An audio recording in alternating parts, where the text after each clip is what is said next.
SR Chauhan from Aaradhya classes. Chapter 2 આપણે start કર્યું હતું નીટમાં.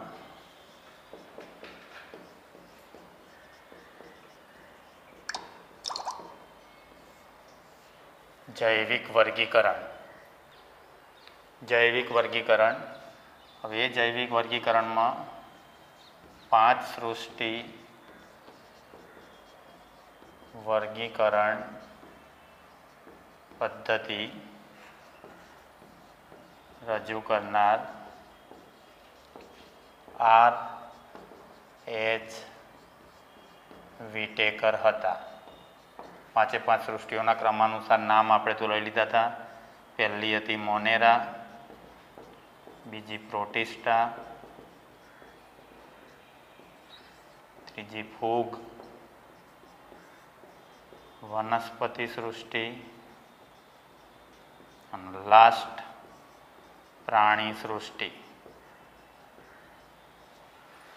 આના લક્ષણો અને એના આધારે વર્ગીકરણ થશે. એમ લક્ષણો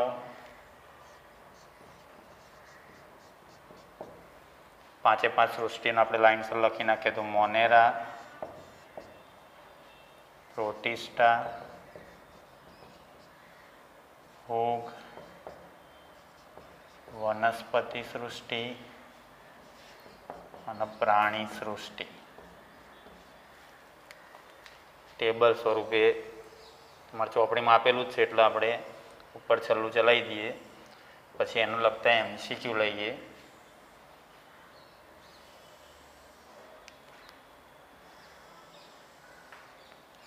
બોલો, લક્ષણોમાં પહેલા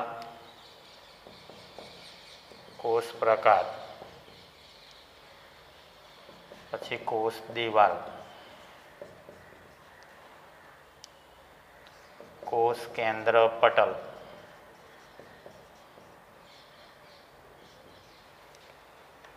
દૈહિક આયોજન, લાસ્ટ પોષણ પદ્ધતિ. 5 લક્ષણો ધ્યાનમાં રાખવાના.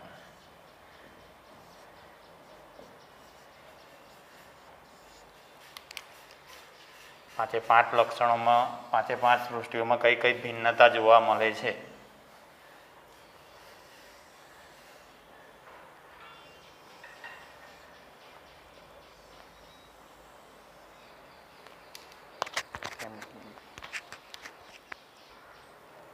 મોનેરામાં કોષ પ્રકાર એક જ સૃષ્ટિ આપણે કીધી હતી, યાદ હોય તો આદિ કોષ, કેન્દ્રી કોષ. બાકી બધા સુકોષ કેન્દ્રી કોષ કહેવાય. આ પણ સુકોષ કેન્દ્રી કોષ કહેવાય, આ પણ સુકોષ કેન્દ્રી કોષ કહેવાય અને આ પણ સુકોષ કેન્દ્રી કોષ. તો 4 સૃષ્ટિ સુકોષ કેન્દ્રી કોષ કીધી હતી આપણે.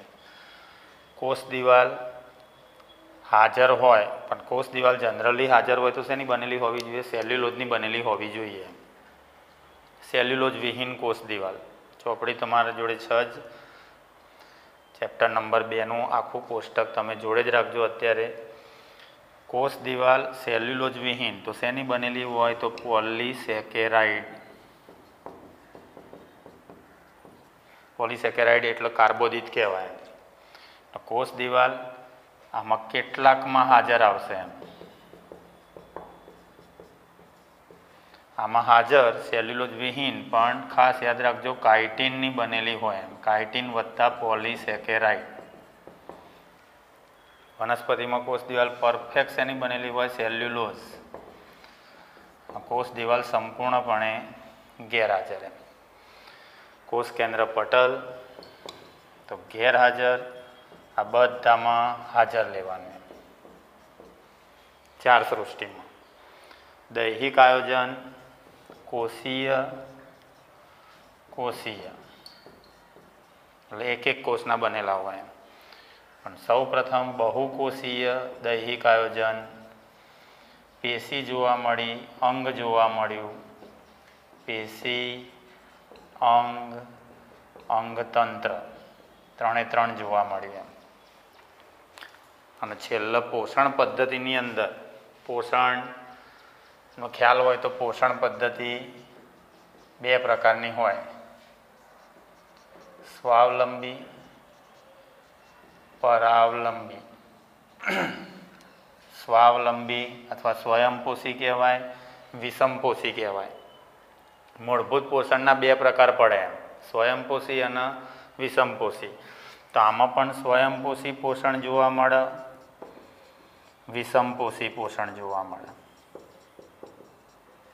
અને બંનેની અંદર પેટા પ્રકાર બે બે આવે એમ. સ્વયંપોષીમાં ચોપડી જોજો ટેબલની અંદર, તો સ્વયંપોષી પોષણની અંદર રસાયણ સંશ્લેષી પોષણ આવશે, એટલે રાસાયણિક પદાર્થની મદદથી પોષણ મેળવવામાં આવે. એટલે સ્વયંપોષી, વિષમપોષી. એમાં સ્વયંપોષીની અંદર જાતે પ્રકાશ સંશ્લેષણ કરીને ખોરાક બનાવે તો એ પ્રકાશ સંશ્લેષણ તરીકે ઓળખવામાં આવે. અને બીજું રસાયણ સંશ્લેષણ, એના વિશે લઈશું આપણે. અને આમાં મૃતોપજીવી અને પરોપજીવી એમ. તો ચારે ચાર પોષણ પદ્ધતિ દર્શાવતી હોય ને એવી વિટેકરની એક જ સૃષ્ટિ યાદ રાખવાની, મોનેરા એમ. સ્વયંપોષીમાં પ્રકાશ સંશ્લેષી, રસાયણ સંશ્લેષી, વિષમપોષીમાં મૃતોપજીવી અને પરોપજીવી એમ. હવે પોષણ પદ્ધતિની અંદર પ્રોટિસ્ટાની અંદર પણ આ જ પદ્ધતિ જોવા મળે એમ, સ્વયંપોષી, વિષમપોષી. પણ વિષમપોષીની અંદર આ સ્વયંપોષી પ્રકાશ સંશ્લેષણ એકલું યાદ રાખવાનું ખાલી, રસાયણ સંશ્લેષણ ના આવે. બાકી મૃતોપજીવી, પરોપજીવી એ બંને પેટા પ્રકાર આવશે. ફૂગ સંપૂર્ણપણે મૃતોપજીવી પોષણ દર્શાવે એમ, અથવા પરોપજીવી હોય એમ. સ્વયંપોષી પોષણમાં એ ના આવે. અને વનસ્પતિ સ્વયંપોષી પોષણમાં એમ. અને આમાં ખાસ એક શબ્દ યાદ રાખવાનો છે તમારે, મોસ્ટ આઈએમપી, હોલોજોઇક. હોલોજોઇક પોષણ પદ્ધતિ પ્રાણી સૃષ્ટિની અંદર જોવા મળતી હોય એમ. બાકી મૃતોપજીવી પણ પ્રાણીઓ ખરા એમ. એટલે આખી પોષણ પદ્ધતિની અંદર મૂળભૂત આખું ટેબલ આ સ્વરૂપે તમારે યાદ રાખવાનું એમ કે વિટેકરની 5 સૃષ્ટિઓના લક્ષણો અને 5 સૃષ્ટિઓના લક્ષણોમાં મૂળભૂત શું તફાવત જોવા મળે એમ. આમાં મેઇન મુદ્દો આ રહ્યો છે એમ, પોષણ. પોષણના મૂળભૂત આપણે પ્રકાર પાડ્યા બે, સ્વાવલંબી અને પરાવલંબી, અથવા સ્વયંપોષી પોષણ અને વિષમપોષી પોષણ. સ્વયંપોષી પોષણની અંદર બે પ્રકાર હંમેશા પાડવાના, કાં તો એ પ્રકાશ સંશ્લેષણ કરે અથવા તો એ રસાયણ સંશ્લેષણ કરે.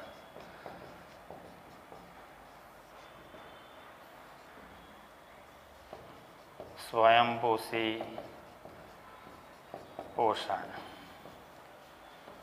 અને વિષમપોષી પોષણ.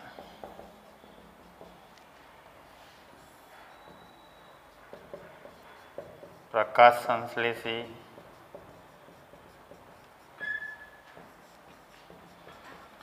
રસાયણ સંશ્લેષી.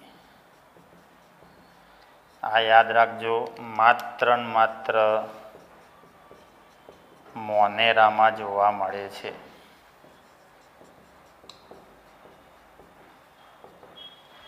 રસાયણ સંશ્લેષી પોષણ બીજા એક કેમ ના આવે એમ. પ્રકાશ સંશ્લેષી પોષણ રિપીટ થાય, એમાં પ્રકાશ સંશ્લેષણ કરીને પોતાનો ખોરાક જાતે બનાવવાનો. આના પ્રકારમાં મૃતોપજીવી,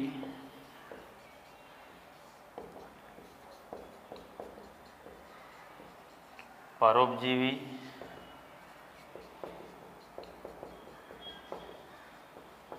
અને હોલોજોઇક.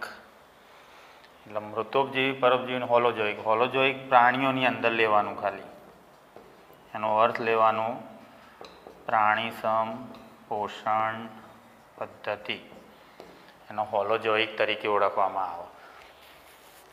કોઈ બી સૃષ્ટિ આવે એમાં મૂળભૂત પોષણની અંદર આટલો ચાર્ટ તમારે યાદ રાખવાનો. એટલે 5 લક્ષણોના આધારે, એટલે વિટેકરની 5 સૃષ્ટિ વર્ગીકરણ પદ્ધતિના મુખ્ય માપદંડો કયા એમ, અથવા મુખ્ય આધાર કયા એમ, એની અંદરથી પણ નીટમાં ક્વેશ્ચન આવ્યો તો વિટેકરની 5 સૃષ્ટિ.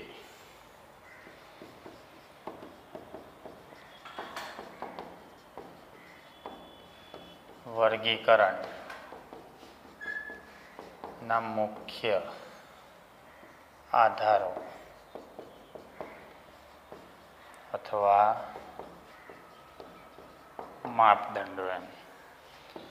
તો મુખ્ય આધારો એક તો કોષ પ્રકાર,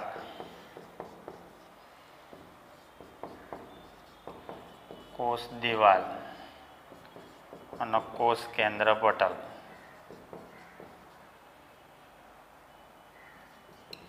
એટલે કોષને લગતા આધારો મૂળભૂત તમારે લીધેલા છે 3. જે ટેબલ આપણે લઈએ એ ટેબલ પ્રમાણે મૂળભૂત તમારા આધાર લીધેલા છે 3. એટલે આ બધું કહેવાય તમારા કોષ રચનાની જટિલતા.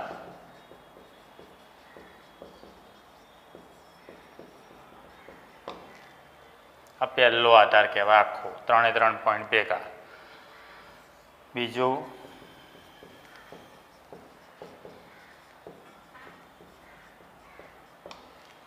દેહ રચનાની જટિલતા.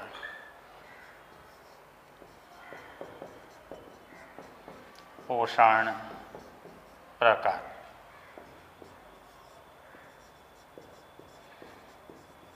જાતિ વિકાસકીય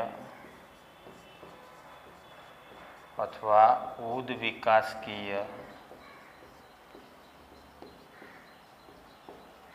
સંબંધો. દેહ રચનાની જટિલતા, કોષ રચનાની જટિલતા, પોષણ પ્રકાર, જાતિ વિકાસકીય સંબંધો અથવા ઉદ વિકાસકીય સંબંધો અને છેલ્લા લિંગિક અલિંગી પ્રજનન દર્શાવે છે એ આધાર લઈ લેવાનો. એટલે મૂળભૂત કેટલા આધાર થયા કહેવાય? 5. વિટેકરની 5 સૃષ્ટિ વર્ગીકરણ પદ્ધતિના મૂળભૂત માપદંડો જણાવો અથવા મૂળભૂત આધારો જણાવો એમ. આ ભલે આપણે ભાગ પાડ્યા, ટેબલમાં આપ્યું છે એના આધારે ભાગ પાડ્યા, બાકી 3 સમાવેશ કયા મુખ્ય એક આધારમાં થાય? તો કોષ રચનાની જટિલતા, દેહ રચનાની જટિલતા, પોષણ પ્રકાર, જાતિ વિકાસકીય સંબંધો અને પ્રજનન. તો આ આધાર થયા. આવા ટોપિક બદલાય છે. પોઝ કરો. એક સૃષ્ટિ લઈએ. મુખ્ય આધાર અથવા મુખ્ય માપદંડો 5 તમારે યાદ રાખવાના, જેના આધારે વિટેકરે વર્ગીકરણ સૂચવ્યું એમ. બધા આધાર ખબર પડી જાય એવી છે. ખાલી આ જાતિ વિકાસકીય અથવા ઉદ વિકાસકીય સંબંધો એમ. એટલે ઉદ વિકાસ કઈ રીતે થયો એમ. ઉદ વિકાસ એટલે ક્રમિક વિકાસ થયો એમ. આપણે 5 સૃષ્ટિ બોલીએ છીએ. મોનેરા, પહેલાં મોનેરા આવ્યા એમ, પછી પ્રોટિસ્ટા આવ્યા, પછી ફૂગ આવી, પછી વનસ્પતિ સૃષ્ટિ ઉપર આવી અને પછી પ્રાણીઓ અસ્તિત્વમાં આવ્યા. તો એ જે ક્રમાનુસાર સૃષ્ટિઓના નામ લખેલા છે, બસ એને જ નામ આપવામાં આવે ઉદ વિકાસ. એટલે ઉદ વિકાસની ડેફિનેશન અહીંયા તમારે લખવી હોય સાઈડમાં વ્યાખ્યા. ઉદ વિકાસ આખો ચેપ્ટર આવશે તમારા 12 સાયન્સમાં, ચેપ્ટર નંબર 7, ઇવોલ્યુશન જેને કહેવાય.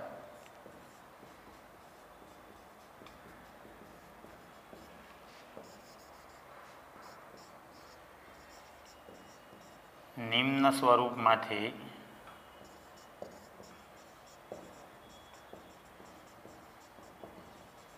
ઉચ્ચ અને જટિલ સ્વરૂપ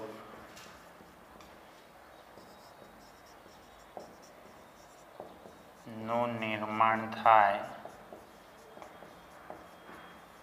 તેને ઉદ વિકાસ કહે છે. આ એક વ્યાખ્યા એક્સ્ટ્રા યાદ રાખજો. ઇવોલ્યુશન એટલે શું અથવા ઉદ વિકાસ એટલે શું? તો નિમ્ન અને સરળ સ્વરૂપમાંથી ઉચ્ચ અને જટિલ સ્વરૂપનું નિર્માણ થાય. જેમ કે મોનેરા તો નિમ્ન સ્વરૂપ કહેવાય, અને એમાંથી છેલ્લા પ્રાણી સૃષ્ટિ અસ્તિત્વમાં આવે 5મા નંબરની સૃષ્ટિ એમ, તો એ ઉચ્ચ સ્વરૂપ કહેવાય. તો એ આખો ઉદ વિકાસ તરીકે ઓળખવામાં આવે. જેમ કે મોનેરાથી માંડીને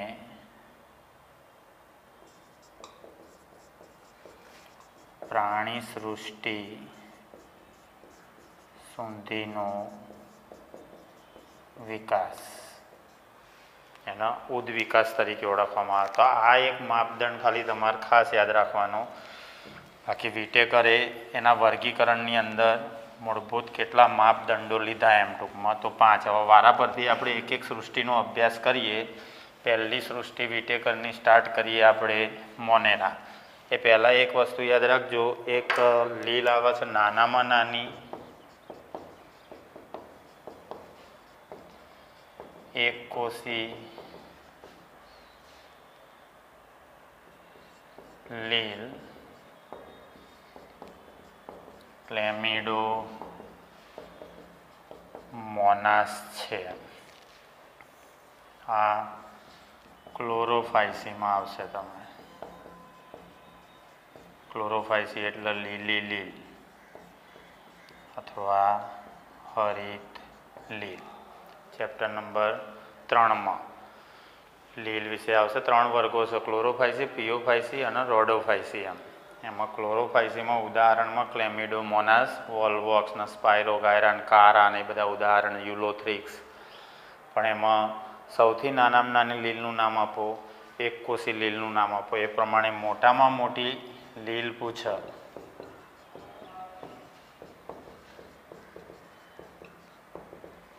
તો માઇક્રોસિસ્ટિક યાદ રાખજો.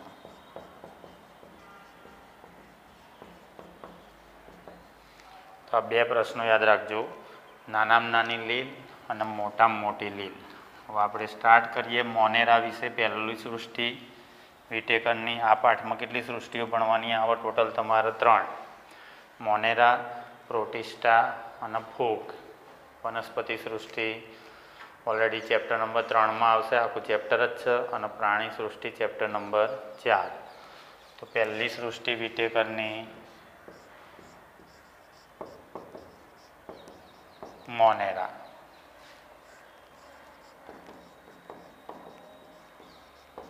बैक्टीरिया और जीवाणु.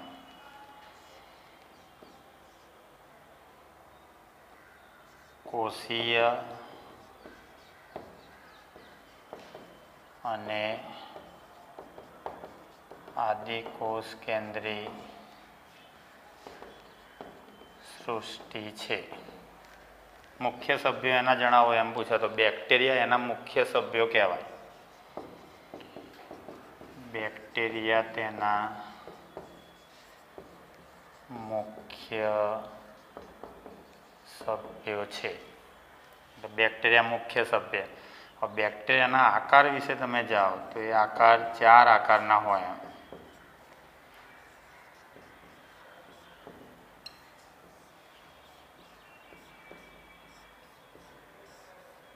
ગોલાણું,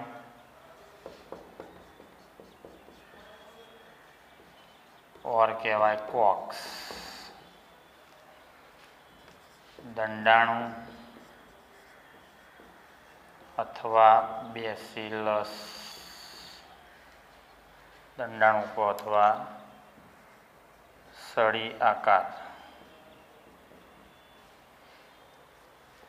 સર્પાણુ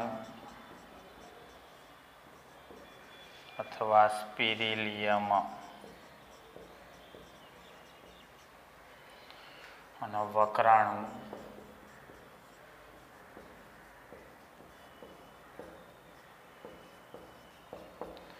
વિબ્રિયો. તો કોલાણુ, દંડાણુ, સર્પાણુ અને વક્રાણુ 4 મૂળભૂત આકારના બેક્ટેરિયા હોય. બેક્ટેરિયાના વર્ગો જે પાડવામાં આવે છે એ વર્ગોમાં 2 વર્ગો છે. એક આર્કીબેક્ટેરિયા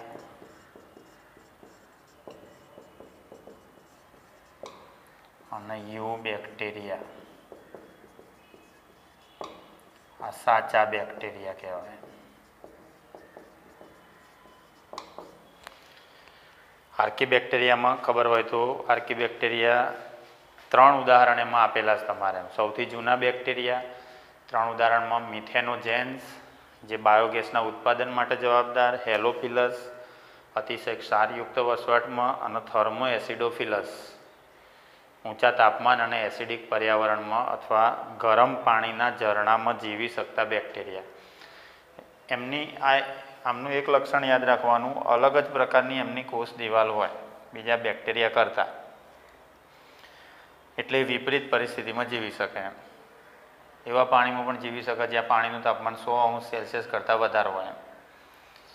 એટલે આર્કીબેક્ટેરિયા 100°C કરતાં પણ ઊંચા તાપમાને જીવંત રહી શકે છે. અને એમાં 3 ઉદાહરણ યાદ રાખવાના. એમાં મિથેનોજેન્સ IMPM, ગાય ભેંસ વગેરે ચરતા પ્રાણીઓ હોય એમની પાચન નળીમાં પુષ્કળ પ્રમાણમાં જોવા મળતા બેક્ટેરિયા એમ ટૂંકમાં. અને ગોબરમાંથી ગેસના ઉત્પાદન માટે જવાબદાર એમ, એટલે બાયોગેસના ઉત્પાદન માટે જવાબદાર છે. એટલે બાયોગેસનો મુખ્ય વાયુ આવો મિથેન. એટલે આમાં 3 ઉદાહરણ તમારે ખાલી યાદ રાખવાના છે: મિથેનોજેન્સ, થર્મોએસિડોફિલસ અને હેલોફિલસ.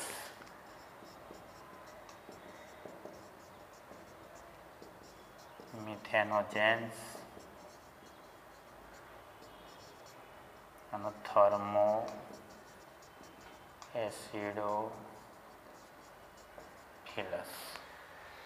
આર્કીબેક્ટેરિયાના 3 ઉદાહરણ. બસ ચોથું નહીં લાવવાનું આની અંદર એમ.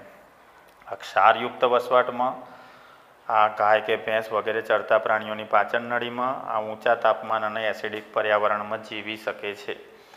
સાચા બેક્ટેરિયા યુ બેક્ટેરિયા, આમની કોષ દિવાલ સાચી હોય એમ, પોલિસેકેરાઇડની બનેલી હોય ટૂંકમાં, અને એમિનો એસિડ હોય એની કોષ દિવાલના બંધારણમાં એમ. સેલ્યુલોઝ વિહીન કોષ દિવાલ કહેવાય એની એમ. આનું બીજું નામ હજુ કહેવું હોય તો ઘણી વખત એમના સાયનો બેક્ટેરિયા પણ કહેવાય. એમાં બીજી હજુ અન્ય નામ કહેવું હોય તો બ્લુ ગ્રીન આલ્ગી, નીલ હરિત લીલ. તો 3 નામ થયા: યુ બેક્ટેરિયા, સાયનો બેક્ટેરિયા અથવા BGA. બી બ્લુ, ગ્રીન આલ્ગી, બ્લુ નીલ, ગ્રીન હરિત અને આલ્ગી એટલે લીલ. એટલે શું થશે? આનું નીલ હરિત લીલ તરીકે ઓળખવામાં આવે. જેમાં 2 આવશે, નોસ્ટોક અને એના બીના. આ તમારે ગુજરાત બોર્ડની ચોપડીમાં લખેલું જ છે એમ. એમાં ખાલી એક ખાસ શબ્દ યાદ રાખવાનો તમારા, આલ્ગલ બ્લમ્સ. આલ્ગલ બ્લમ્સ એટલે આલ્ગલ બ્લમ્સ. આ એક શબ્દ યાદ રાખવાનો, ઇંગ્લિશ વર્ડ છે પણ તમારે ગુજરાત બોર્ડની ચોપડીમાં સ્વાધ્યાયમાં શબ્દ સમજાવો આલ્ગલ બ્લમ્સ, એવો એક પ્રશ્ન છે એમ ટૂંકમાં. એટલે પ્રદૂષિત પાણીમાં નોસ્ટોક અને એના બીના જથ્થાના સ્વરૂપમાં વધે છે એને આલ્ગલ બ્લમ્સ તરીકે ઓળખવામાં આવે એમ. એમનો પ્રદૂષિત પાણી હોય એટલે એમનો પ્રજનન દર વધી જાય એમ, એટલે એમની સંખ્યા વધી જાય એમ. આલ્ગલ તો આલ્ગી છે એટલે કીધું, બ્લમ્સ એટલે પુષ્કળ પ્રમાણમાં વૃદ્ધિ, અતિવૃદ્ધિ એમ. એનું ઇંગ્લિશ થાય છે બ્લમ્સ. તો એક યાદ રાખજો તમે. બીજું જિલેટિનનું આવરણ હોય ને વસાહતી સ્વરૂપ હોય ને, એ તમારા ગુજરાત બોર્ડની ચોપડીમાં લખેલું જ છે એમ. નોસ્ટોક અને એના બીના. આવા મોનેરાનું પોષણ આપણે આગળ લઈ લીધું ટેબલમાં. મોનેરાનું પોષણમાં પ્રકાશ સંશ્લેષી પોષણ. પ્રકાશ સંશ્લેષીમાં 2 લેવાનું છે તમારે, નોસ્ટોક અને એના બીના. આ 2 ઉદાહરણ પ્રકાશ સંશ્લેષી એમ. પ્રકાશ સંશ્લેષણ કરી જસ્ટ લાઈક આ ટાઈપની તમારે આકૃતિ એક વાળેલી આપેલી છે ચોપડીની અંદર, ખ્યાલ આવ્યો? આ ટાઈપની નીલ હરિત લીલની એમ. પણ એમાં વચ્ચે વચ્ચે જુઓ ને તમે તો વિશિષ્ટ પ્રકારનો એક કોષ આલેલો છે એમ ટૂંકમાં. વચ્ચે વચ્ચે આવો વિશિષ્ટ પ્રકારનો કોષ આપેલો છે. પછી આ કોષ IMPM, એનું નામ નિર્દેશન કરી નાખવાનું અભિકોષ. અને કાર્ય વાતાવરણના નાઇટ્રોજનનું સ્થાપન કરે છે. એટલે IMP પ્રશ્ન એ થયો, નીલ હરિત લીલમાં વાતાવરણના નાઇટ્રોજનનું સ્થાપન કરવા માટે જવાબદાર કોષનું નામ આપો. તો જવાબ રહેશે અભિકોષ. અને પ્રકાશ સંશ્લેષી પોષણ દર્શાવતી નીલ હરિત લીલના નામ આપો. તો 2 યાદ રાખવાના તમારે, નોસ્ટોક અને એના બીના. આ 2 યાદ રાખવાની. અભિકોષ યાદ રાખજો, આ એક જ ભાગ એવો કહેવાય નીલ હરિત લીલના બંધારણમાં જે પ્રકાશ સંશ્લેષણ ના કરે. આ સિવાયના બધા જ કોષો પ્રકાશ સંશ્લેષણ કરી શકે એમ. અભિકોષનું કાર્ય પ્રકાશ સંશ્લેષણનું નથી, પરંતુ વાતાવરણ નાઇટ્રોજનનું જમીનમાં સ્થાપન કરવાનું છે એમ. તો આ કયું પોષણ થયું કહેવાય? પ્રકાશ સંશ્લેષી પોષણ. પણ પોષણના આપણે સ્વયંપોષીમાં આગળ ટેબલમાં લઈ લીધું. મોનેરા બે પ્રકારના પોષણ સ્વયંપોષી પોષણ જોવા મળે. એક પ્રકાશ સંશ્લેષી અને બીજું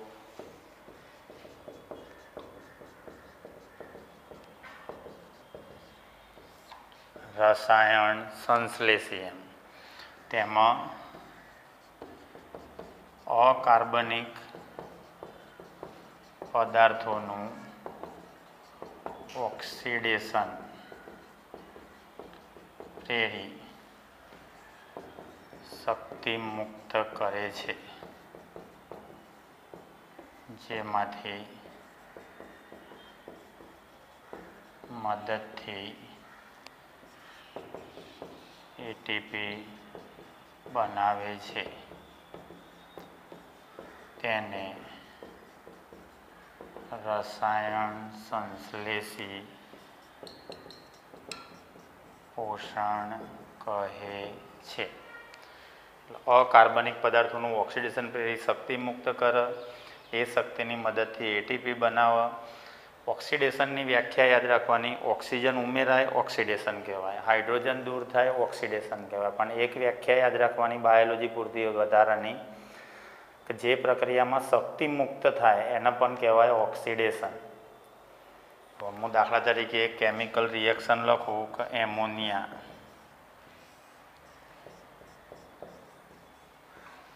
NO2 માઇનસ NO3 માઇનસ. શું કહીશ હું આને? એમોનિયા. આને કહીશ નાઇટ્રાઇટ. આને કહીશ નાઇટ્રેટ. તો આ પ્રક્રિયા તમે જુઓ ને તો પ્રક્રિયા થઈ કહેવાય ઓક્સિડેશન. ઓક્સિજન ઉમેરાય, જુઓ તમે, હાઇડ્રોજન દૂર થયો ઓક્સિજન ઉમેરાયો, એટલે આ આખી પ્રક્રિયા શું થઈ કહેવાય? ઓક્સિડેશન.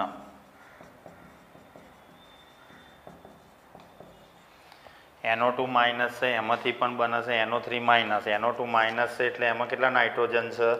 2 નાઇટ્રોજન. અને NO3 માઇનસ એટલે 3 થાય, એટલે આ 2 ના 3, એટલે આમાં પણ ઓક્સિજન ઉમેરાયો, પ્રક્રિયા થઈ ઓક્સિડેશન. આ ઓક્સિડેશન થાય એટલે એ ઓક્સિડેશનના કારણે, આ ઓક્સિડેશનની પ્રક્રિયાના કારણે શું મુક્ત થશે? શક્તિ. અને એ શક્તિનો ઉપયોગ કરી એટીપી બનાવે છે.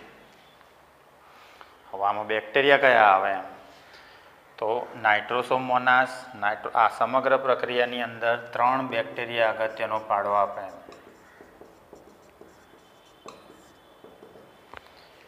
નાઇટ્રોસોમોનાસ, નાઇટ્રોકોક્સ અને નાઇટ્રોબેક્ટર. અહીંયા મૂકવાના આવા 2 બેક્ટેરિયા. અને ત્રીજા નંબરના બેક્ટેરિયા નાઇટ્રોસોમોનાસ, નાઇટ્રોકોક્સ અને નાઇટ્રોબેક્ટર. નાઇટ્રોબેક્ટર અહીંયા મૂકવાના. એટલે IMP 2 પ્રશ્નો થયા. એમોનિયામાંથી નાઇટ્રાઇટ બનાવતા બેક્ટેરિયાનું નામ આપો તો નાઇટ્રોસોમોનાસ અને નાઇટ્રોકોક્સ. નાઇટ્રાઇટમાંથી નાઇટ્રેટ બનાવતા બેક્ટેરિયાનું નામ આપો તો નાઇટ્રોબેક્ટર. 3 બેક્ટેરિયા કયું પોષણ દર્શાવે છે? તો રસાયણ સંશ્લેષી પોષણ. રાસાયણિક પ્રક્રિયા થાય છે કઈ? ઓક્સિડેશન દેખાય છે. આમાં 3 હાઇડ્રોજન છે, આમાં 2 ઓક્સિજન આવ્યા એમ. એટલે એમોનિયામાંથી હાઇડ્રોજન દૂર થયા, ઓક્સિજન ઉમેરાયા, પ્રક્રિયા ઓક્સિડેશન. અને વ્યાખ્યા કીધી મેં, ઓક્સિડેશન થાય એટલે શક્તિ મુક્ત થાય. એવું ને એવું NO2 છે એમાંથી NO3 બને છે, એનો મતલબ એક ઓક્સિજન ઉમેરાયો તો પાછું થયું ઓક્સિડેશન, પાછી શું મુક્ત થઈ? શક્તિ.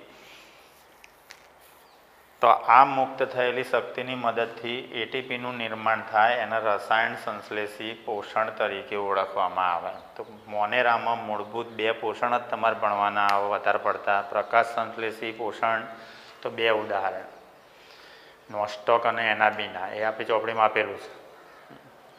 રસાયણ સંશ્લેષી પોષણના ઉદાહરણ તમારે નથી આપ્યા પુસ્તકમાં, પણ આ સમીકરણ યાદ રાખી લેવાનું. નાઇટ્રોસોમોનાસ, નાઇટ્રોકોક્સ અને નાઇટ્રોબેક્ટર, ત્રણ બેક્ટેરિયા છે. તો બેક્ટેરિયાની અંદર ટૂંકમાં યુ બેક્ટેરિયા ચાલે છે અત્યારે આપણે. તો યુ બેક્ટેરિયામાં 5 ઉદાહરણ થયા તમારા અત્યાર સુધી. કયા કયા 5 ઉદાહરણ થયા? નોસ્ટોક, એનાબીના, નાઇટ્રોકોક્સ, નાઇટ્રોબેક્ટર અને નાઇટ્રોસોમોનાસ. બસ પછી બધું ગૌણ વિધાન આપેલા છે કે બેક્ટેરિયાથી થતા ફાયદા કયા, બેક્ટેરિયા થતા નુકસાન થયા, બેક્ટેરિયાથી કયા કયા રોગો થયા, એમ એ ચોપડીને તમારે આપેલું જ છે. એમ કે ફાયદાકારક બેક્ટેરિયા, કે દૂધમાંથી દહીં બનાવતા બેક્ટેરિયા, તો એ તો લોજિક ખબર પડે, લેક્ટિક એસિડ બેક્ટેરિયા કહેવાય, અથવા લેક્ટોબેસિલસ. અમુક બેક્ટેરિયા સિમ્બિકુંડની વનસ્પતિના મૂળ તંત્ર ઉપર હોય, તો એ રાઇઝોબિયમ બેક્ટેરિયા આવે, જે સિમ્બિકુંડની વનસ્પતિના મૂળમાં હોય, નાઇટ્રોજનનું સ્થાપન કરે. સિમ્બિકુંડ એટલે કઠોળ વર્ગ, એમ વાલ, મગ, ચણા, વટાણા વગેરે. એમ તો એ બેક્ટેરિયા યાદ રાખવાનું, રાઇઝોબિયમ. દૂધમાંથી દહીં, લેક્ટિક એસિડ બેક્ટેરિયા. સિમ્બિકુંડની વનસ્પતિના મૂળમાં નાઇટ્રોજનનું સ્થાપન કરે, રાઇઝોબિયમ નામના બેક્ટેરિયા. અને પ્રતિજૈવિક દ્રવ્યના ઉત્પાદનમાં બેક્ટેરિયા. પ્રતિજૈવિક દ્રવ્ય એટલે એનું ઇંગ્લિશ લખેલું હશે કદાચ ચોપડીમાં, એન્ટીબાયોટિક્સ, બેક્ટેરિયાનો નાશ કરતી દવા. એટલે એવા બેક્ટેરિયાનું નામ આપો જે પ્રતિજૈવિક દ્રવ્યનું ઉત્પાદન કરે છે, તો એ નામ યાદ રાખજો.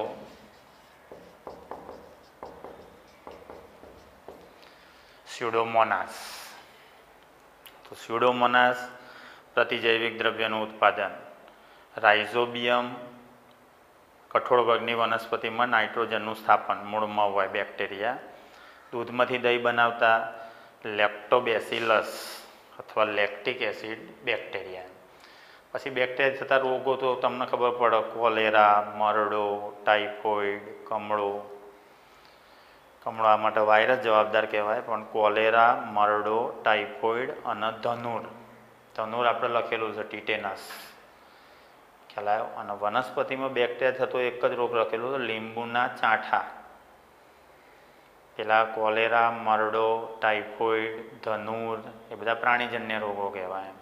વનસ્પતિમાં લીંબુના ચાઠા બેક્ટેરિયાના કારણે થાય. પછી બેક્ટેરિયા પ્રજનન માત્ર એક જ પદ્ધતિ દ્વારા કરે, સંયુગ્મન. 2 બેક્ટેરિયા ભેગા થાય. આખું તમારે ડ્રો કરીને આપેલી છે ચોપડીની અંદર. 2 બેક્ટેરિયા ભેગા થાય, બંને બેક્ટેરિયા પોતપોતાના ડીએનએની શું કરી નાખે, આપલે. આ બેક્ટેરિયાનું ડીએનએ આ બેક્ટેરિયામાં આવે, આનું આમાં આવે, અને પછી બંને બેક્ટેરિયા છૂટા પડી જાય. એને સંયુગ્મન કહેવાય, જે લિંગી પ્રજનન તરીકે ઓળખવામાં આવે. બાકી અલિંગી પ્રજનન તો દ્વિભાજન કરતા હોય, બહુભાજન કરતા હોય, એ બધી પદ્ધતિ દ્વારા થાય. એક મોસ્ટ આઈએમપી શબ્દ તમારે આપેલો છે, સૌથી નાનામાં નાના બેક્ટેરિયાનું નામ આપો. એમ smallest bacteria in the world. એટલે લાસ્ટ ટોપિક મોનેરાની અંદર સૌથી નાનામાં નાના બેક્ટેરિયાનું નામ આપો. એમ તો માઇકોપ્લાઝમા. માઇકોપ્લાઝમા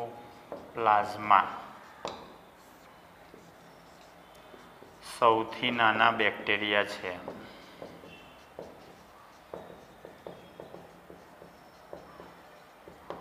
નાનામાં નાના જીવાણુ આખા વિશ્વમાં સૌથી નાનું કદ દર્શાવતા હોય માઇકોપ્લાઝમા. એની એક જાતિ આવશે તમારે PPLO 8મા ચેપ્ટરમાં, પ્લુરો ન્યુમોનિયા લાઇક ઓર્ગેનિઝમ. સૌથી નાના બેક્ટેરિયા બધા લક્ષણો હટકે છે. એમ કોષ દિવાલ વિહીન હોય, આ એક જ બેક્ટેરિયા એવા જેમાં કોષ દિવાલ ના હોય, કોષ દિવાલનો અભાવ.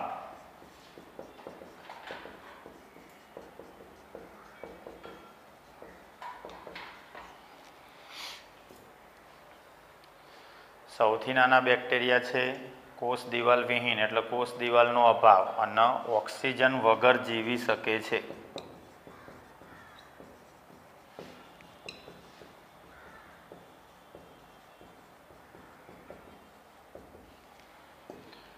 વનસ્પતિ અને પ્રાણીઓમાં